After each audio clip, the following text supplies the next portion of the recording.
तो सिर्फ मध्य प्रदेश ही नहीं, छत्तीसगढ़ में भी विकास के दावे खोखले साबित हो रहे हैं। एक तरफ भिंड की तस्वीर दिखाई आपको हमने, जहां पर पुल बनाने के बाद में महज कुछ दिनों में ही पुल धराशायी हो गया था। अब वहां पर लोग मजबूर है नदी को तेज बहाव में पार करने के लिए। दूसरी तस्वीर आपको हमने दंतेवाड़ा की दिखाई थी, जहां पर पुल ही नहीं बना है। 2000 की आबादी वाले गांव में पुल की दरकार है, लेकिन प्रशासन का उस ओर कोई ध्यान नहीं है। अगर ऐसे में पुल पार करते वक्त कोई घटना हो जाती है, कोई अप्रिय घटना घटती है, किसी की जान चली जाती है, तो उसका जिम्मेदार आखिर कौन होगा, ये एक बड़ा सवाल भी सामने आता है। लगातार भिंड में प्रशासन से इस बात की गुहार लगाई गई,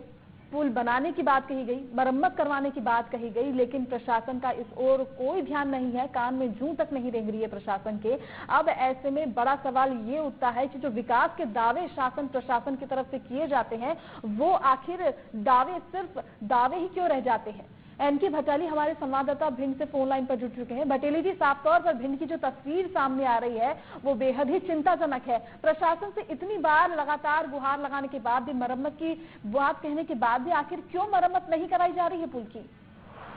जी बिल्कुल, मैं बताना चाहूंगा, ये पुल सन 2014 में बनकर तैयार हुआ था और इस पुल से भारी वाहन जो कि रेत के निकले थे और जिसको लेकर ये पुल टूट गया था। पुल टूटने के बाद इस पुल पर एक अस्थायी रूप से रफ्ता बनाया गया, लेकिन वो उस रफ्ते की जो निर्माण क्वालिटी थी वो इस तरीके की थी कि थोड़े से पानी के बहाव के कारण वो बह गई थी। नया जी, तो साफ तौर पर बता लीजिए, ये दिखाई दे रहा है कि जिस तरह से पुल का निर्माण कराया गया था उसमें सही जो चीजें लगती है, जो इक्विपमेंट होते हैं और जो सामान लगता है पुल बनाने के लिए, उनका जो उत्तम क्वालिटी का उच्च जो है स्तर का नहीं लिया गया था, ये कहीं ना कहीं दिखाई दे रहा है। जी बिल्कुल, इसमें मैं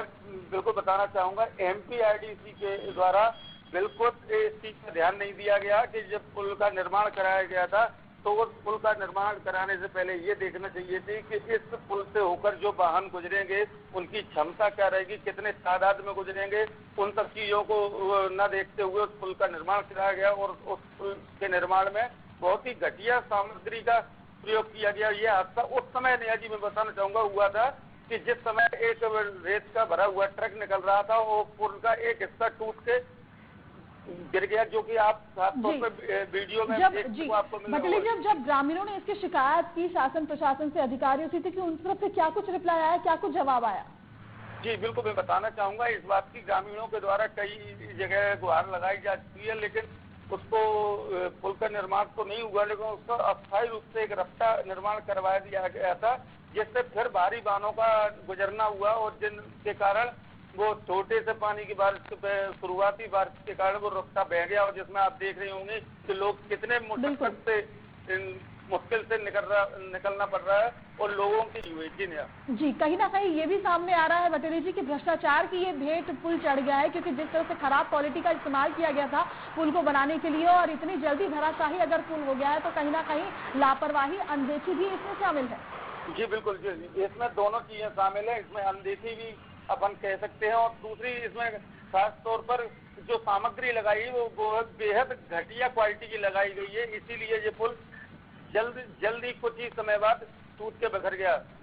जी, अगर बात की जाए बटेली जी पुल के निर्माण की, 2 साल बीत चुके हैं पुल के निर्माण को किए हुए। 2 साल पहले पुल का निर्माण किया गया था जो कि धराशायी हो गया है। अब अगर ग्रामीणों को जाना पड़ता है और बारिश के मौसम में खासतौर पर जब ग्रामीणों को अगर पुल को पार करना होता है तो वो किस तरह से करते हैं, क्योंकि बारिश में तो पानी का बहाव, नदी का बहाव बहुत ज्यादा तेज होता है। जी, अभी शुरुआती तौर पर हालांकि इतना बहाव नहीं है, लेकिन आज भी जो आप वीडियो देख रहे हैं तो उसमें जो लोग निकल रहे हैं वो करीब 5-7 फुट की गहराई में होकर गुजर रहे हैं और लोगों का बताना यह है कि अगर 1-2 कदम इधर उधर हो जाए, जो उनको पता है कि यहाँ से गुजरना और यहाँ पानी की यहाँ पर गहराई करीब 5 से 6 फुट की है, तो वहाँ से तो लोग गुजर जाते हैं। अगर थोड़ा सा भी इधर उधर हो जाए तो लोग उसमें डूब जाएंगे। जी, बटेली जी, हमसे जुड़ने के लिए बहुत बहुत शुक्रिया, तमाम जानकारी देने के लिए बहुत बहुत शुक्रिया।